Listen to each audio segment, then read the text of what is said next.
जरा सोचिए, एक पूरी की पूरी झील अचानक जमीन के अंदर गायब हो जाए। नमस्ते। आज के इस विश्लेषण में हम एक ऐसी ही घटना पर बात करने वाले हैं जिस पर पहली बार में यकीन करना वाकई मुश्किल लगता है। मतलब सुनने में ये किसी साइंस फिक्शन फिल्म का सीन लगता है ना। लेकिन 1980 के दशक में अमेरिका की लेक पिनौर में बिल्कुल ऐसा ही हुआ था। तो चलिए सीधे मुद्दे पर आते हैं। आखिर कैसे एक बेहद शांत और कम गहरी झील के बीचों बीच खड़ा एक विशाल ऑयल रिग अचानक गायब हो सकता है? ये एक ऐसा पल था जिसने पूरी दुनिया को हैरान कर दिया और ये दिखा दिया कि प्रकृति के सामने हम इंसान कितने बेबस हैं। तबाही के उस दिन यानी 20 नवंबर 1980 की सुबह तक ये जगह बिल्कुल नॉर्मल थी। इस झील की गहराई मुश्किल से सिर्फ 10 फीट के आसपास थी। ये मछुआरों और वहां के लोगों के लिए एक बहुत ही शांत और खूबसूरत जगह हुआ करती थी। मतलब किसी ने सपने में भी नहीं सोचा था कि वहां कोई खतरा हो सकता है। लेकिन सिर्फ कुछ ही घंटों के अंदर उस 10 फीट गहरी झील का नज़ारा पूरी तरह बदल गया। पानी का स्तर एकदम से नीचे गया और गहराई 200 फीट से भी ज्यादा हो गई। जरा इमेजिन कीजिए, एक शांत झील अचानक से एक विशाल और गहरे क्रेटर में तब्दील हो गई। आखिर ऐसा क्या हुआ जिसने सिर्फ कुछ ही घंटों में वहां का पूरा भूगोल ही बदल कर रख दिया? अब इस रहस्य को समझने के लिए हमें सतह से थोड़ा नीचे जाना होगा। तो चलिए देखते हैं भाग 1, द हिडन सॉल्ट माइन। पानी की सतह से करीब 1500 फीट नीचे एक बिल्कुल अलग ही दुनिया थी।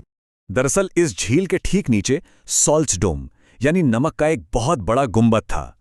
अब भूगर्भ शास्त्रियों को ये बात अच्छे से पता थी कि ऐसे नमक के गुंबदों के किनारों पर अक्सर काफी सारा तेल पाया जाता है और बस इसी तेल की तलाश में टेक्सको कंपनी ने वहां अपना ड्रिलिंग प्लेटफॉर्म लगा दिया था।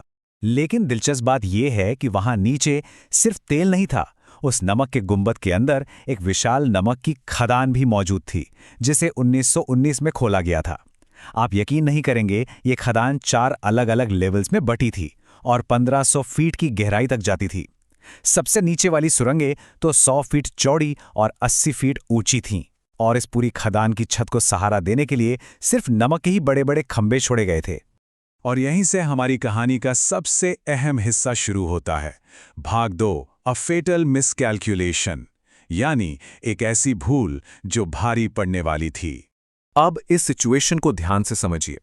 एक तरफ सतह पर टेक्सको कंपनी एक बहुत ही भारी ड्रिलिंग रिग के साथ तेल की तलाश कर रही थी और दूसरी तरफ उसी जगह के ठीक नीचे 1500 फीट की गहराई पर 55 खनिक रोज की तरह नमक निकाल रहे थे। सबसे खौफनाक बात तो ये थी कि ऊपर और नीचे काम करने वाले दोनों ही ग्रुप्स इस बात से पूरी तरह अनजान थे कि वो एक दूसरे के कितने करीब आ चुके हैं।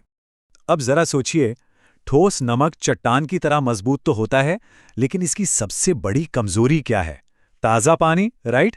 पानी के संपर्क में आते ही ये तुरंत घुलने लगता है और यही उस खदान की सबसे बड़ी कमजोरी थी। अगर किसी भी तरह झील का पानी खदान के अंदर आ जाता तो छत को सहारा देने वाले वो नमक के खंभे पल भर में पिघल जाते और सब कुछ तबाह हो जाता। और फिर 20 नवंबर की उस सुबह बिल्कुल वही हुआ जिसका डर था।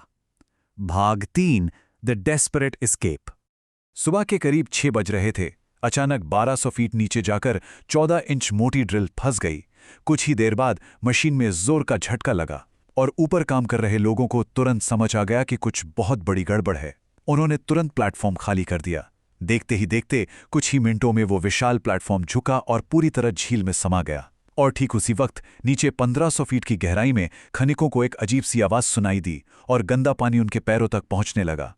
खदान के अंदर तुरंत खतरे का सायरन बजा। इमरजेंसी लाइट्स 3 बार चमकी। लेकिन सबसे बड़ी चुनौती अभी बाकी थी। वहां 55 खनिक थे और सतह तक जाने के लिए सिर्फ एक लिफ्ट, वो भी इतनी धीमी कि एक बार में सिर्फ 8 लोग ही ऊपर जा सकते थे। पानी तेजी से बढ़ रहा था, लेकिन सैल्यूट है उन खनिकों को जिन्होंने बिल्कुल घबराहट नहीं दिखाई। पूरे अनुशासन के साथ वो अपनी बारी का इंतजार करते रहे और सभी 55 लोग सुरक्षित ऊपर आ गए। नीचे तो चमत्कारिक रूप से जान बच गई, लेकिन ऊपर एक अलग ही तबाही मच रही थी। भाग 4, द अनस्टॉपेबल व्हर्लपूल। ये चेन रिएक्शन समझना बहुत जरूरी है। हुआ क्या था कि उस 14 इंच की ड्रिल ने गलती से 1300 फीट नीचे खदान की छत में छेद कर दिया था।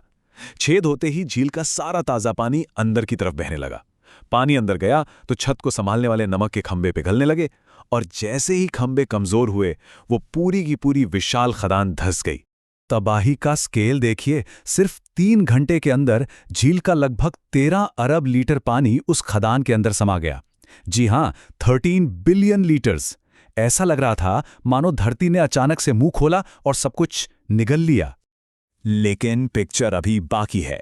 जब करोड़ों लीटर पानी इतनी तेजी से खदान के अंदर घुसा तो वहां की हवा पर भयानक दबाव पड़ा। और इस प्रेशर का नतीजा क्या हुआ?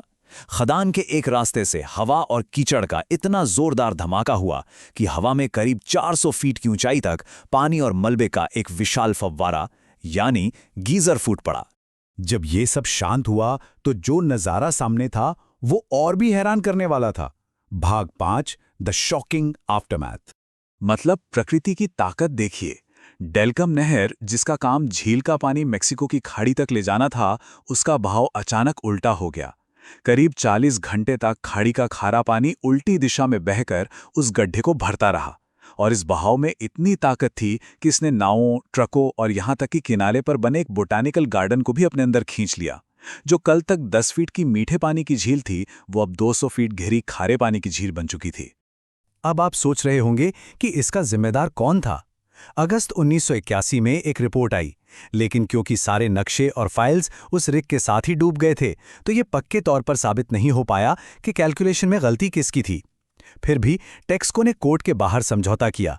उन्होंने खदान के मालिकों को $32 मिलियन और तबाह हुए बोटैनिकल गार्डन को $2.8 मिलियन का भारी भरकम मुआवजा दिया।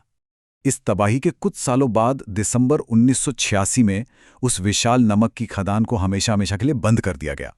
इतनी भयानक तबाही, करोड़ों डॉलर का नुकसान, लेकिन इसके बावजूद ये किसी चमत्कार से कम नहीं है कि इस पूरी घटना में एक भी इंसान की जान नहीं गई। तो ये सब जानने के बाद एक बहुत बड़ा सवाल हमारे सामने आता है। जब इंसानी गलती और प्रकृति की असीमित ताकत का आमना सामना होता है, तो हमारा पर्यावरण कितना कमजोर साबित होता है। लेक पिनोर की ये घटना हमें हमेशा याद दिलाती रहेगी कि प्रकृति और हमारी इंजीनियरिंग के बीच का संतुलन वाकई बहुत नाजुक है। आज के इस विश्लेषण में हमारे साथ जुड़ने के लिए आपका बहुत बहुत शुक्रिया। आगे भी ऐसी ही दिलचस्प कहानियों के लिए हमारे साथ बने रहें।